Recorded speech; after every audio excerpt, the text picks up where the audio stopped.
Welcome back, America. We're here with Mr. Conservative, our friend from the Senate, Ted Cruz. Senator Cruz, your state is going to add, we think, I mean, you still need elections, you're going to add 5 Republicans. So the breakdown in your state will be 30 Republicans, 7 Democrats, 1 vacancy.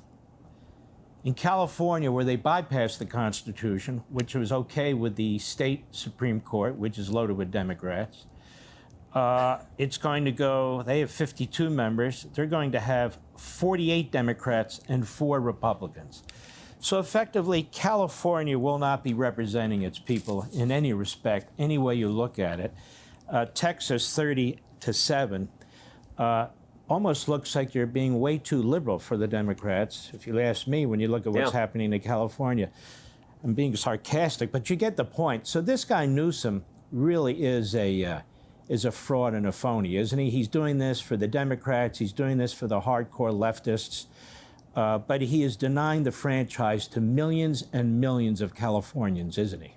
Well, Gavin Newsom is dishonest, and he is a hypocrite. And if you look across the country, virtually all of the most egregious partisan gerrymanders in the country are perpetrated by Democrats. California, right now today, 58% of California votes Democrat.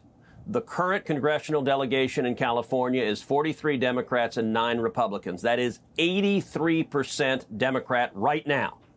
So 58% votes Democrat. They get 83% of the delegation. How about Illinois? Illinois, 54% of Illinois votes Democrat. Their congressional delegation is 14 Democrats and just 3 Republicans. That's 82%. 54% of the state gets 82% of the delegation. How about Massachusetts? Massachusetts actually says to California and Illinois, sit down, hold my beer. Massachusetts, about 35% of the state votes Republican. They get 0 congressional representation. There are 9 congressional seats in Massachusetts. All 9 are drawn to elect Democrats. It is 9-0, 100% Democrat. Now, how about Texas? Texas right now, about 56% of the state votes Republican. The current breakdown is 24 Republicans, 14 Democrats. That's 63%. So 56% of the state is electing 63% of the delegation. The new map that is drawn to elect 5 more Republicans is going to take Texas from 63% to 76%. 76% is still less than California. It is less than Illinois. It is less than Massachusetts. It is less than Connecticut. It is less than Maryland. It is less than the egregious partisan gerrymanders. And what does Gavin Newsom say? Well, 83% is not enough. We want to basically obliterate the 40-some-odd% of Californians who vote Republican. We want to take away their ability to elect any Republicans to Congress. I agree with you, Mark. If California does this, Texas ought to go back. We can redraw our map to elect all Republicans. If they're going to do that, Gavin Newsom is telling you he doesn't care about democracy. He cares about Democrats being in power.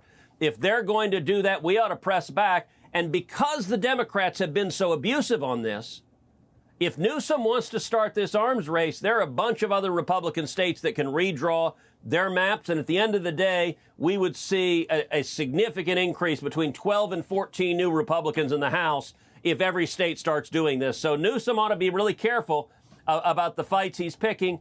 Although, to be honest, he doesn't care. What he's really doing is auditioning for the left-wing socialist and Israel-hating lunatics in the Democrat Party because he wants to be president in 28. And for him, for Gavin Newsom, this is all about presidential politics in 28. But Gavin Newsom isn't that bright because Gavin Newsom has to understand the whole country's not California, where the Democrats have such a significant advantage over the Republicans. And Republicans throughout the country should also take note, independents throughout the country should also take note that what Gavin Newsom has done in California destroyed it in every way, in every conceivable way.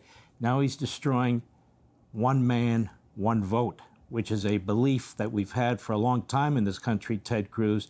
He is desperate to get the Democrat nomination.